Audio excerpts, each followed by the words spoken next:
Ashley, and this is part two of Small Business Owner Vlog, Studio Vlog. In part two, I'm going to be talking more in depth about my strategic plan for 2024 vendor events and kind of walk you through what I'm thinking. If you didn't see part one, go back and watch part one. Part one was basically me doing inventory for the last two events that I'm getting ready to do of this year, about two events, well, maybe one Maker's Market, and me doing inventory and figuring out how much I currently have available to sell, so that to see if it's even possible for me to make what I feel like I need to make between those two events. Of course, that money will roll over to pay for vendor events for 2024. And here we are talking about 2024 events. So you guys, like I said in part one, I have done over 30 events this year. The year before that was my first half a year. I did 2022. I did from September to December. It's probably about 6 events. And then 2023 so far, I would have done about 30 events. So I'm cutting back next year in half. And I'm going to tell you why. So let me kind of break down what type of events I'm going to do. I think I said in part one, I've done all different types of events, events on a farm, events on a field. I've done huge annual events. I've done wine festivals. I've done farmers markets, makers markets, events in January. I've done events around Mother's Day. I've done events in May, August, July, which are usually our slower months for soap makers, and hot months. So I'm going to kind of break down my thoughts. So let me know in the comments what you think. So basically, like I said, I did events last year every month except for February, pretty much. January, February, March are pretty much slower months. I did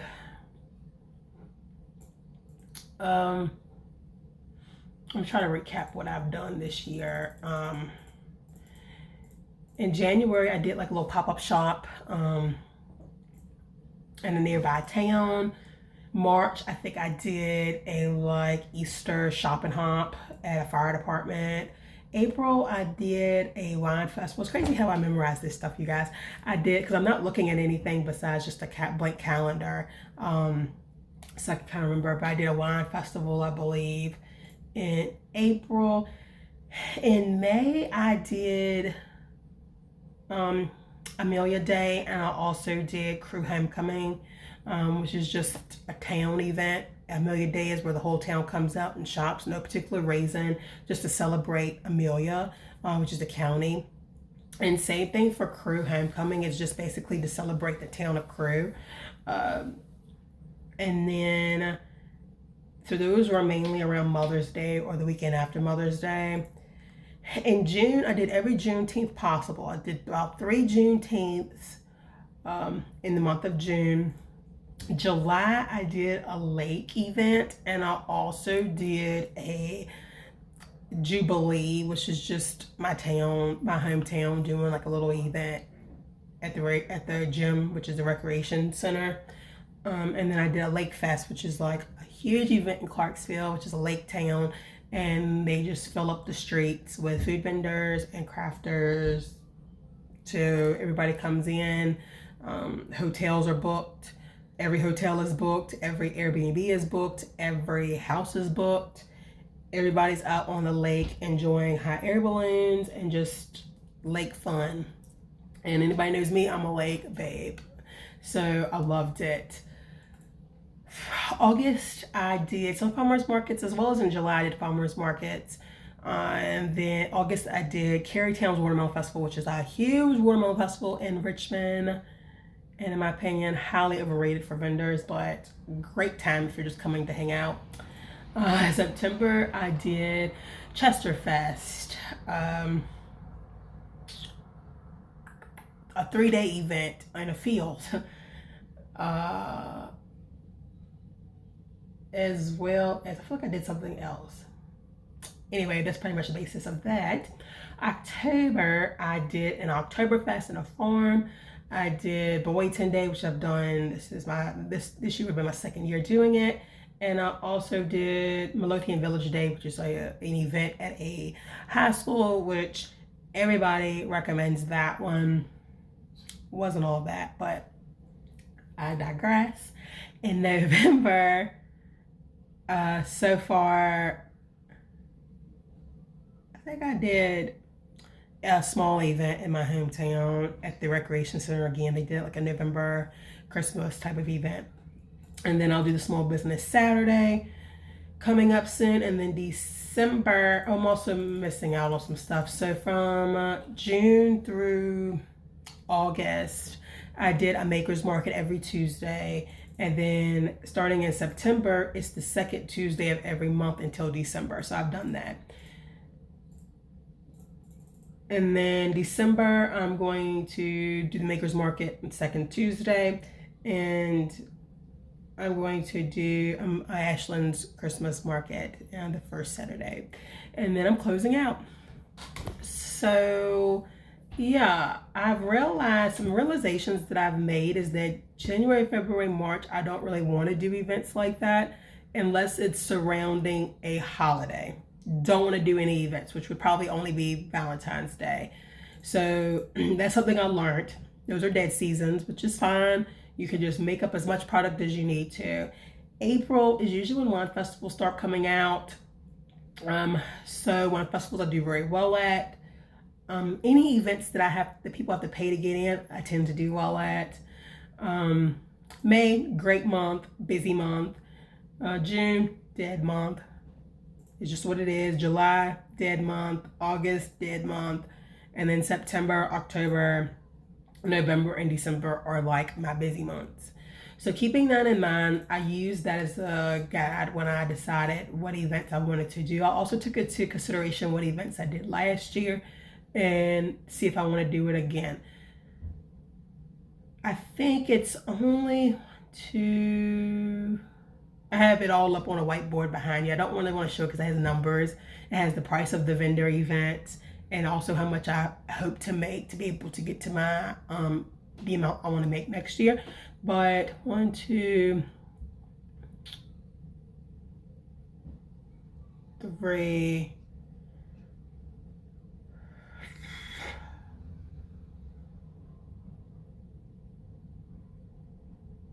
probably about 4 events from this year I'm doing next year. And the rest of them are going to be new.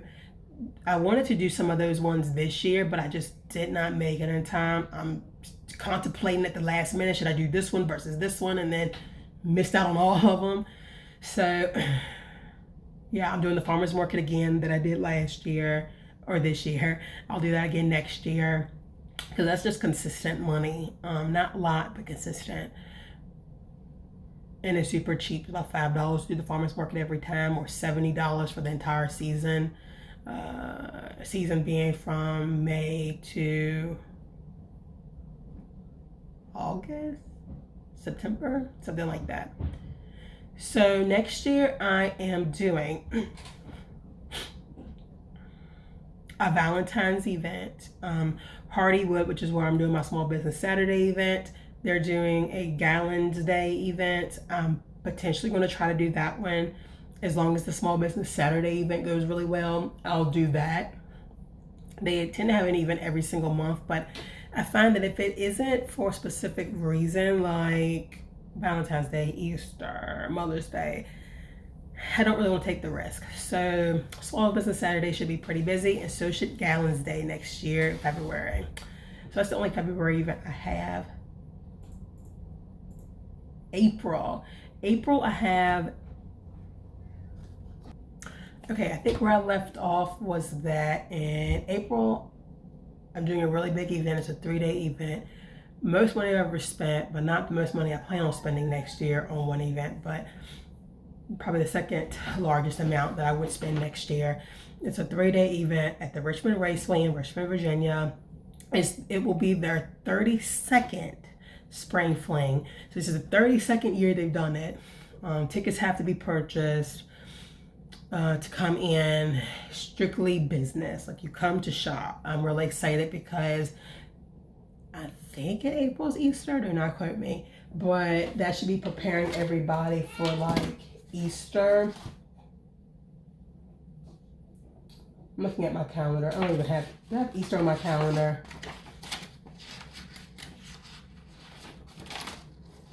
I don't even have Easter on my calendar, you guys. So anyway, I think that it should be Easter. Hold on one second.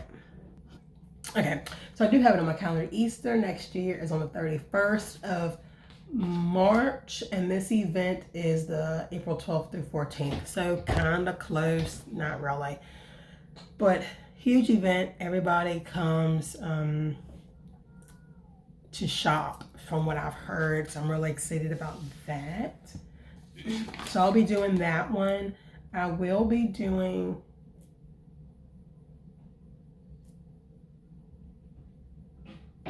a wine festival during that month. I'm not doing the one I did last year just because of like time. Like, that 3-day event is such a huge event. I think we need more than a week to kind of recover from everything I sell. And the wine festival I did last year is right after this one. So I'm gonna need like at least a week or more to prepare, which would make me have to do the Clarksville Wine Festival, which is fine. But either way, I may do one of those wine festivals just because it was a decent turnout for me last year.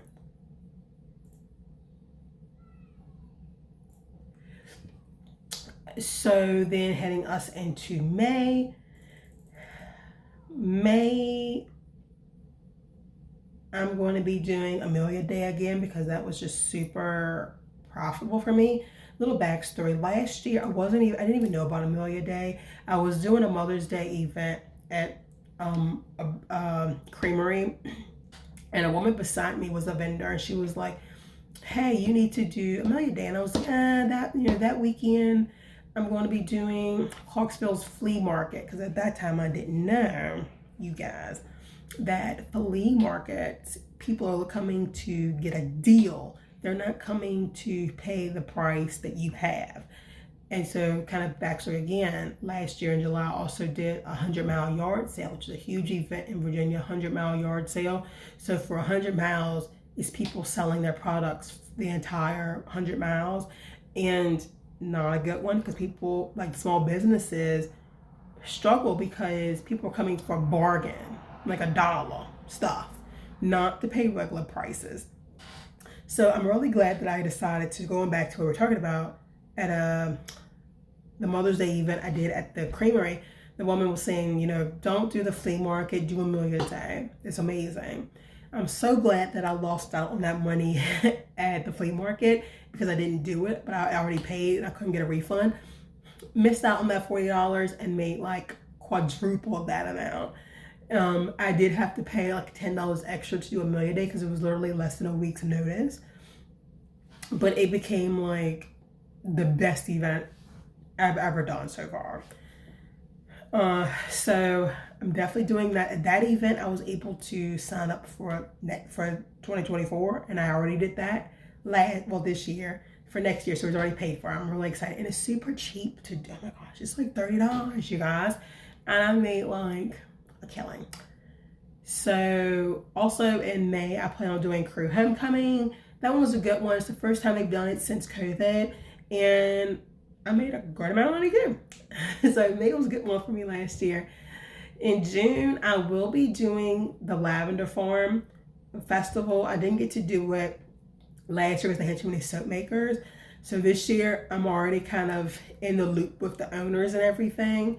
I thought a lavender farm would be super dope because I have a lot of lavender products, lavender neck wraps and eye pillows and body butters and sugar scrubs and whipped body soap and boiler soap and so forth and on. So I thought that'd be a great one. And everybody who has done it tells me they have made thousands of dollars, like $4,000 and $5,000. So knowing that, I need to make sure that I bring about $4,000 to $5,000 worth of stuff, just because. So June, July, and August, I'll probably just do farmers markets. the local one, and then July, a little bit of June, July, August, I'll do farmers markets. And then September, I'm going to be doing the Heart of Virginia Festival. That one I heard is a great one. I've never done it, but I think it'll be worth the risk of doing it. I'm making sure I'm quoting correctly. And I'll also do Chesterfest. Chesterfest was super profitable for me this year in 2023. However, I was in a very poor location and I made a ton of money. So just to imagine if I was in a high walking area, I would have probably made double, which is crazy to think. So I'm definitely doing Chesterfest again next year. October, I'm doing Powhatan's Wine Festival, super huge one. I debated about doing it because I was debating about doing that wine festival or doing a county fair. I got into the county fair and realized I should have done the wine festival. I never did the county fair, and I didn't pay anything, but like you had to be accepted before you pay and then whatever.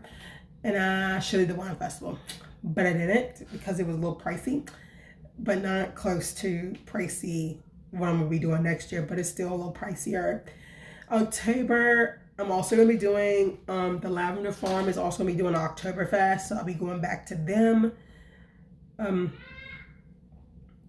November, I'm going to be doing an event in South Hill, Virginia. It's the only event they do, main event they do in South Hill, Virginia, and it's a huge, kind of like just a market. It's like a huge shopping event that they do for people. You have to pay to get in, I believe, as well. So I want to make sure I'm going in order. Also in November, that is probably it. I might do Hardywood Small Business Saturday again, or I may not. I may not, because the end of November to the beginning of December, Richmond Raceway is having a Christmas market. So that's the same one that I'm doing in April, the 3-day one, except this is the Christmas version and it's 5 days. So that one is a ton of money that I'll be spending on that event. So that's the end of November to the beginning of December. So I think I just kind of want to do that in November, so that, because the one in South Hill is going to be super profitable for me, I'm sure. And I'll literally have 2 weeks to make at least $5,000 worth of products, which will take a little while. So I may just skip Small Business Saturday event so I could do the one at the Richmond Raceway, the 5-day one. And then right after that one, the following weekend, I have the Ashlands Christmas Market again next year. I'm doing that one. Then right after that one, I believe on the 7th is probably the Ashlands Makers Market. Then on the 8th is going to probably be the Lavender Farm is going to have a Christmas market outdoors. I'll do that one. Then the 14th, I'll do Chesterfield's Christmas market. So literally 3 in 1 week, after doing such a huge event. So one of those last 2 may have to get canceled because I may not have enough product left after doing the Richmond Raceway one. So that's kind of my strategic plan, is just to kind of see, like, these are like the most popular events locally to me. Popular ones, as well as ones that I made a lot of money from. So that's kind of my strategic plan for next year. I'm hoping to stick to this and not get like distracted by this event and that event and wanting to do this one and one. I'm sticking to these, this list. It's 1, 2, 3, 4, 5, 6, 7, 8, 9, 10, 11, 12, 13, 14, 15, 16 events. And that's including the farmers market. So 15 without the farmers market, but we'll see how it goes. I'll be probably making majority of the money quarter 4. Quarter 1, nothing. Quarter 2 can be the bulk of everything.